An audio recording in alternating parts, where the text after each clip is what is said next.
এভাবে 2011 সালের আগে আমাদেরকে বলা ছিল মুসলমানকে রক্ষা করব, মুসলমান তুমি ভোট দাও। আর ভোট দিয়ে বিগত দিনে অনেক ঘটনা ঘটে গিয়েছে। গতকালকে কলকাতার বেহালাতে একটি মুসলিম মহিলা বোরকা পরে গিয়েছিল, ওখানে দাঁড়িয়ে এক ভদ্রলোক বলতে বাধ্য হচ্ছি, রাজনীতি করছি না, নাহলে তো অন্য কিছু বলতাম।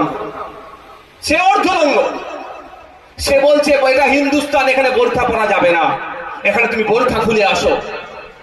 যে বলেছিল মুসলমানদের বাঁচাবো, তারই আমলে মুসলমান মহিলা বোরকা পরে গেলে বলছে বোরকা খুলে আসো।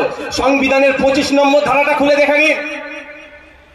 সংবিধানের 25 নম্বর ধারাতে বলা আছে, আমি আমার ধর্মচারণ, আমি আমার রিলিজিয়াস প্র্যাকটিস আমি আমার মতো করে করব। প্রত্যেকটা ধর্মের মানুষকে বলা আছে।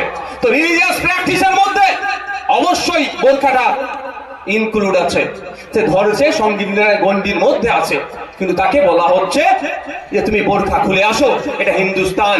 24 ঘন্টা পার হতে চলে যাচ্ছে, এখনো তাকে তো গ্রেফতার করেনি। প্রশ্ন উঠবে না? পুরো বুকা বানাচ্ছে। একটা কেন্দ্রে আছে, একটা রাজ্যে আছে। কেন্দ্রের বললে খুব মজা লাগে শুনতে, আর রাজ্যের বললে অনেকের বুক ফাটে। কেন বলো তো ভাই? এটা খারাপ জিনিস। অন্যায় অন্যায়, আমি অন্যায় করলে আমারও বিরুদ্ধে আপনাকে বলবেন। যাক, সে প্রসঙ্গে যাচ্ছি না, ফিরে আসি।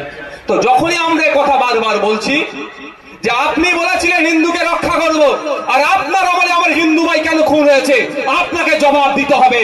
এবং এই খুন হয়ে যাওয়ার পিছনে কোন গাদ্দার গুলো আছে, যেই গাদ্দার গুলো ওই জঙ্গি গুলোকে আমার দেশে আসতে সহযোগিতা করলো, আমার হিন্দু ভাইদের খুন করতে সহযোগিতা করলো, সেই গাদ্দার গুলোকে খুঁজে বার করতে হবে, ফাঁসিতে ঝোলাতে হবে।